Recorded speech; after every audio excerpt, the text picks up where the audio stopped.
Oh my goodness, you want to hear something funny? So I was messing around with my camera today, the old camera, the original camera that I bought, the Sony a6400, the one that broke while I was filming for a client, doing photos for a client. I guess I must have dropped the camera at some point and this eye viewfinder broke, or I assumed it did because it doesn't normally work. And what happened is I accidentally, at the video shoot with the client, accidentally sent it from this, which is like the main viewfinder, the back viewfinder, set it from this to only be able to view on this, which is the eye viewfinder. So the camera still worked, but I couldn't see anything and I couldn't see the settings or anything like that. That happened, and then my other camera got ran over by a bus.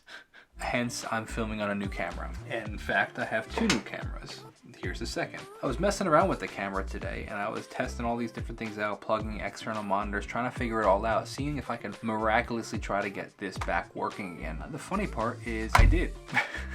I did by just slightly covering what would be, I guess, this little black thing over here, which you're not going to be able to see. But what it is it's a sensor that when you put your eye up to it, it knows to change it from this back viewfinder to the eye viewfinder. And it'll switch back and forth manually. But it's cracked, so I had to like really press up against it, apply some pressure, and I was able to change the setting back. So now it's miraculous. You can see me through it.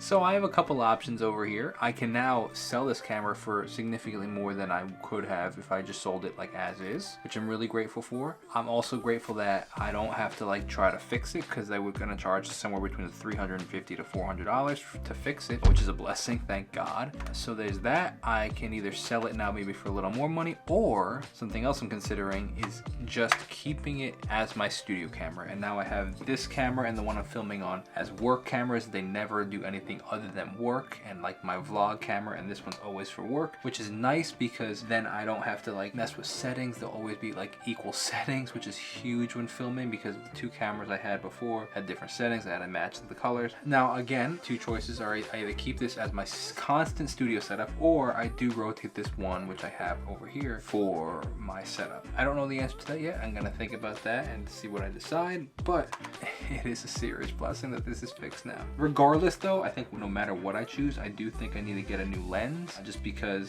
the one that I had in my studio was run over, and all the lenses that I have right now are too short of lenses, in the sense that like it shows too much of this studio. So I gotta figure that situation out, but it is pretty remarkable that it's working. Thank God. I think it's just funny. I say that because like I went through all that and now it's working. I'm like, I don't even really know what to think. Dude, I'm laughing so hard at this. This actually looks pretty good. I was able to set it up in a pretty decent way. This is a pretty cool setup, and in fact, you actually see more of the studio now. Like, you can see a good amount of the studio, which is actually pretty cool. Who knows, man? It's so funny.